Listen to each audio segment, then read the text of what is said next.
We've been going over this series, We the North,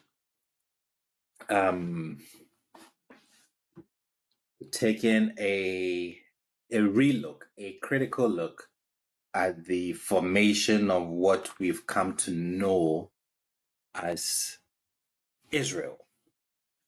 And we are looking at historical data. We are looking at archaeological data. We are also gleaning from the biblical text. And we are trying to reconstruct how this whole thing called Israel actually started.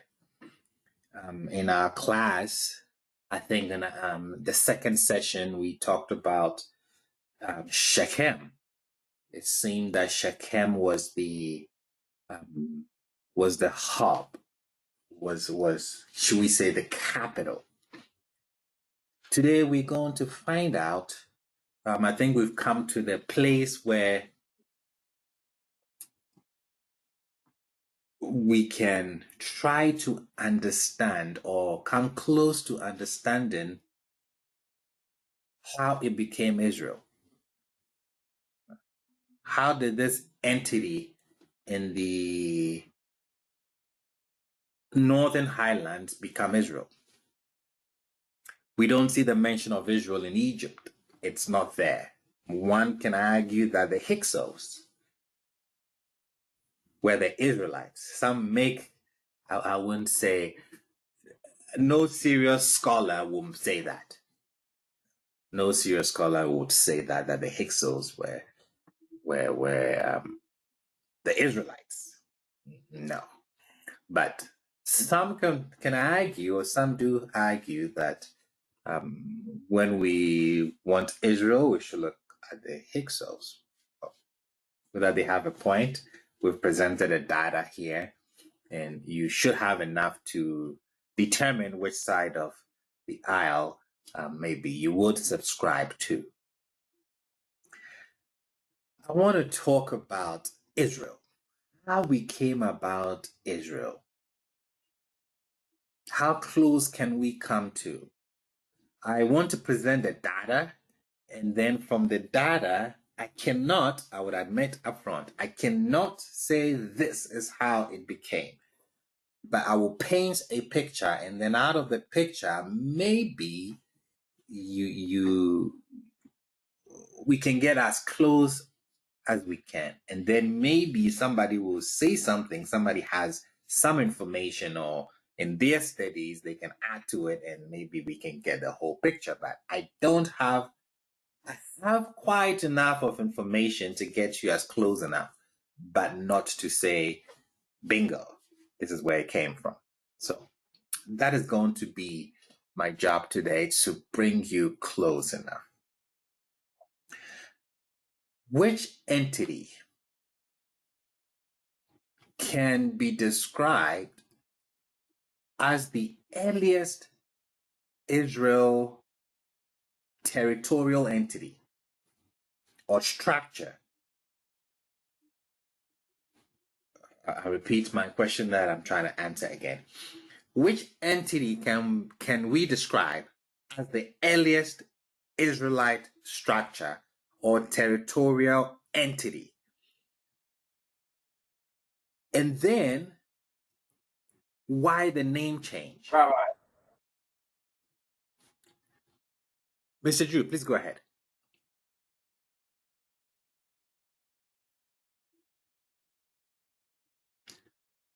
Oh, Mr. Drew, you can go ahead.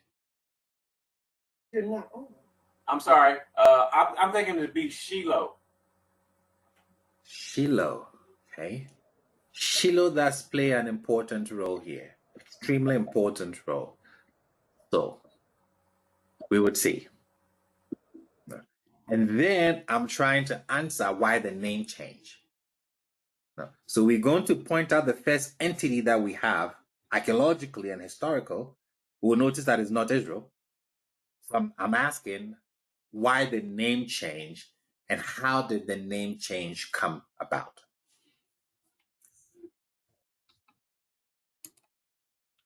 Let's begin. In the late 13th century, we have the first mention of Israel in the Merneptah Stele. This is the first mention of Israel in the Merneptah Stele. Let me leave it as such. After this mention of Israel, it is not mentioned again till the middle of the 9th century. In this inscription from Shalmaneser III, the black obelisk of Shalmaneser III, which describes the battle of Karka in the time of Ahab, king of Israel. You will notice if you do the math, this is about 250 years. There's a 250-year gap from the first mention of Israel on Merneptah Stele, and then the next mention of Israel on the black obelisk of Shalmaneser. But can we trace between 1200, between the late 13th century, Merneptah's Israel or Israelites? Is it 400 years?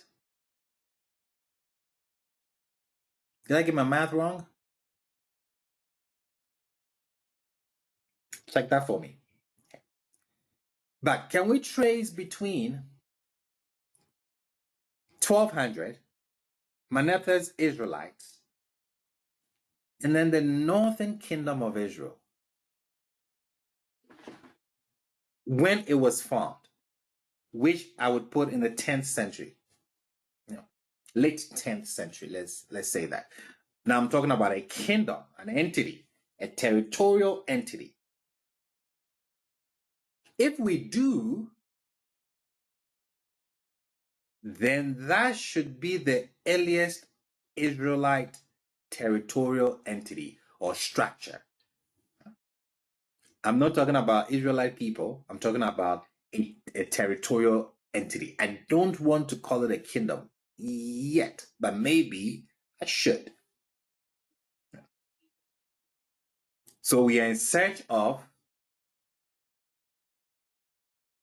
Israel between Merneptah's Israelite mention and then the black obelisk of Shalmaneser III.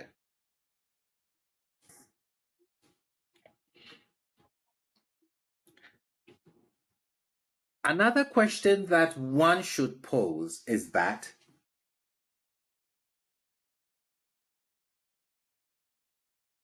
how did the late Bronze Age territorial entity named Shechem, which we see in the Amarna period, how did this territorial entity become Israel?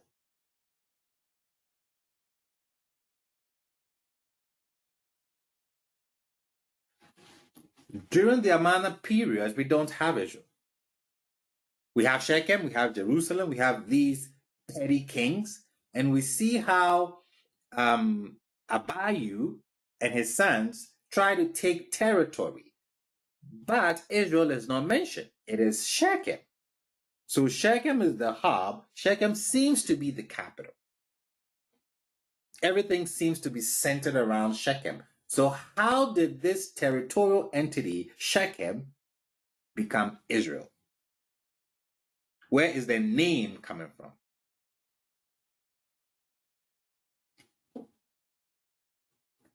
So these are questions that I am asking.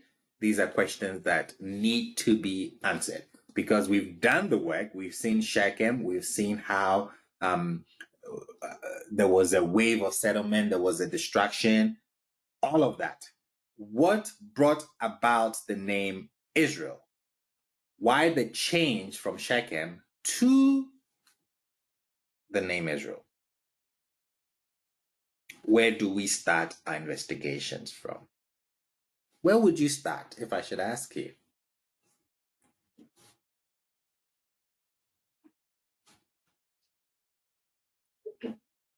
we would have to look at, I believe, like in the Hittite or Canaanite literature, because El is the deity, the patron deity of the Canaanites. So Israel should be somewhere inside of that literature. Do agree with Mr. Jason. To look at it, I'll have to look at cultic sites. I'll have to move to religion, religious practices, because we do know that people would take the name of deities. People would take the name of their gods. So the best place is to focus on cultic places. You're looking at religious worships, religious places, but from an academic point of view. You're looking at the archaeology, you're looking at the history, and you're hoping that it may inform us on what may have happened. With that said, which historical religious place should we focus on?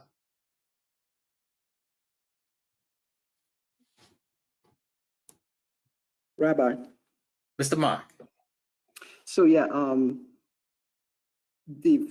a biblical standpoint, I would focus on Shechem as well. Correct.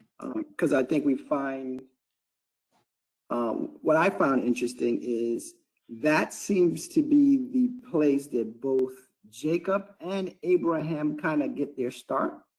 You know, Abraham, when he first comes into Canaan land, that's where he goes. He goes to Shechem. When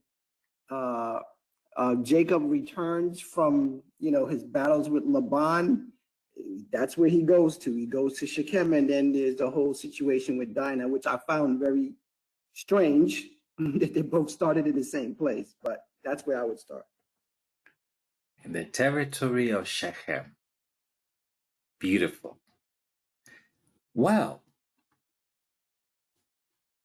in this territory of Shechem,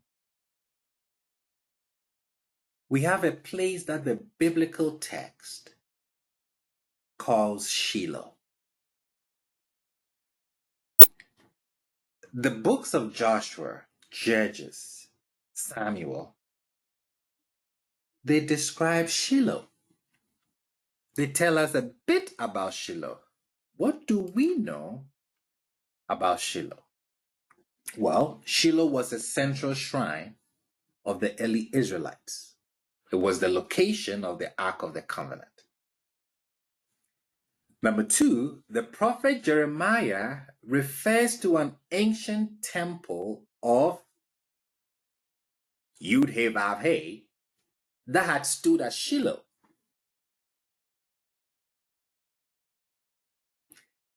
This is where I start to question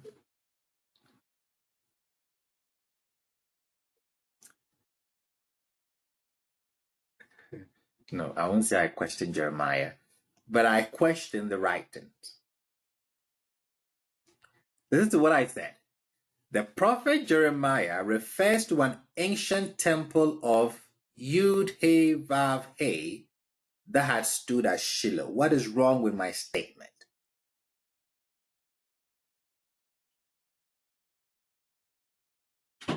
The prophet Jeremiah refers to an ancient temple of Yud-Heh-Vav-Heh that had stood at Shiloh.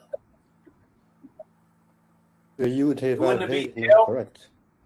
Correct. You're both correct. The Yud-Heh-Vav-Heh mentioned here is problematic. What does Jeremiah tell us? Jeremiah 7. For go now to my place that is in Shiloh, where I caused my name to rest at first, and see what I did to it because of the wickedness of my people Israel. Verse 14. And I will do to the house upon which my name is called, upon which you rely, and to the place that I gave you and your forefathers, as I did to Shiloh. Jeremiah continues, Jeremiah 26. I will make this house like Shiloh, and this city I will make into a curse to all the nations of the earth. Verse 9.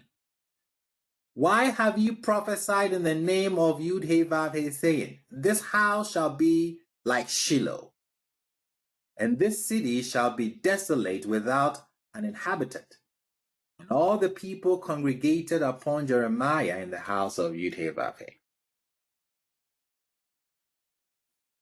Okay? Now, I want to comment.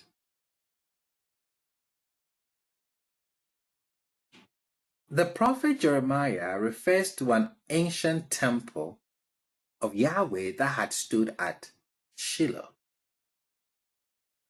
In his writings, the prophet states that Shiloh was destroyed because of the wickedness of Israel.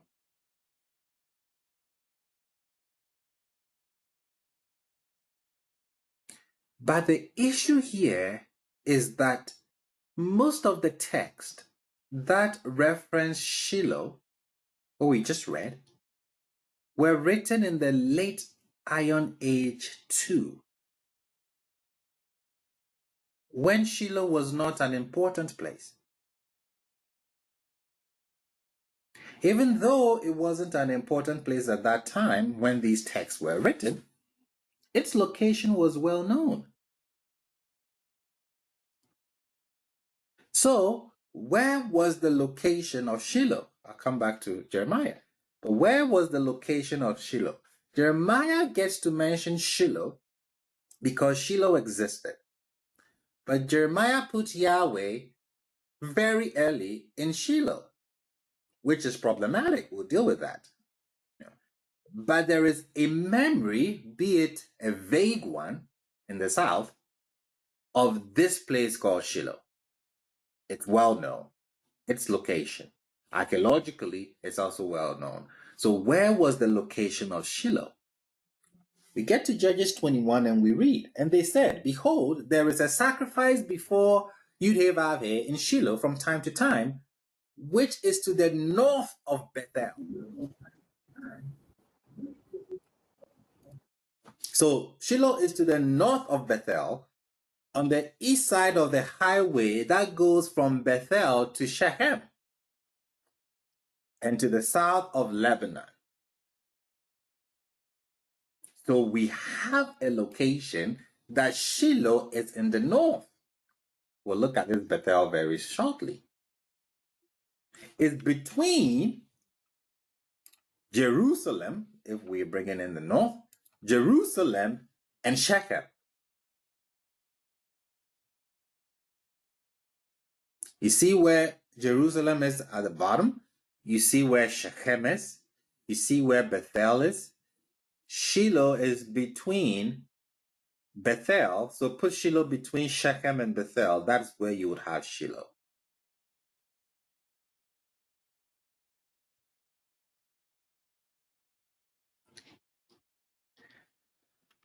What does the archaeology tell us? The archaeology shows us that Shiloh was abandoned after its destruction in Iron Age 1. There was a fire. It was burnt down. Radiocarbon data puts this destruction in the second half of the 11th century BCE. Look at the dates on the screen. There was no significant settlement there in Iron Age 2 and the Persian period. This means that the verses that we read in Jeremiah are quite impossible.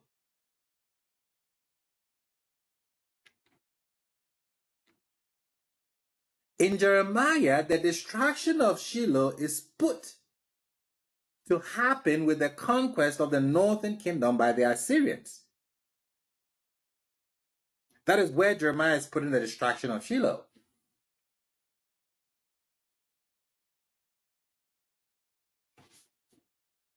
That is too late. The Shiloh we have in archaeology predates that.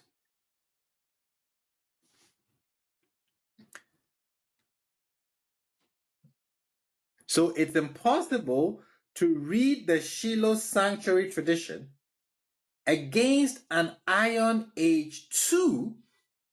I'm going to break the screen. It's impossible to read the tradition that we get in Jeremiah. It's impossible to read the Shiloh sanctuary tradition against an Iron Age 2 or later background.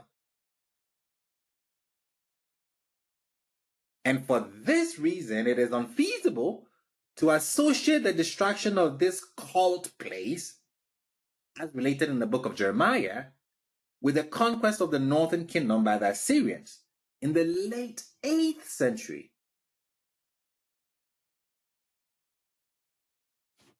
Impossible.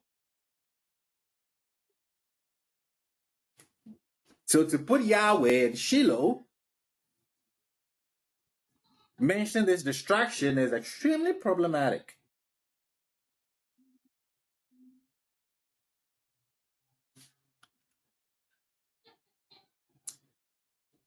So to summarize what I've said so far, it is impossible to read the Shiloh sanctuary tradition against an Iron 2 or later background. And for this reason, it is impossible, or even it's unfeasible, to associate the destruction of this cult place, as related in the book of Jeremiah, with the conquest of the northern kingdom by the Assyrians in the late 8th century. So where is Jeremiah getting his information from? Who can guess?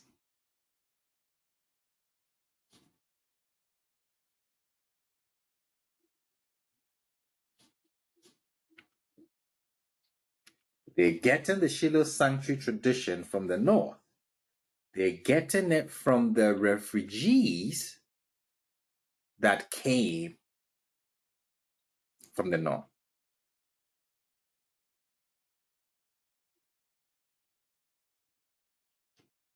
They're getting an oral transmission, a northern oral transmission that reached Judah by northern refugees.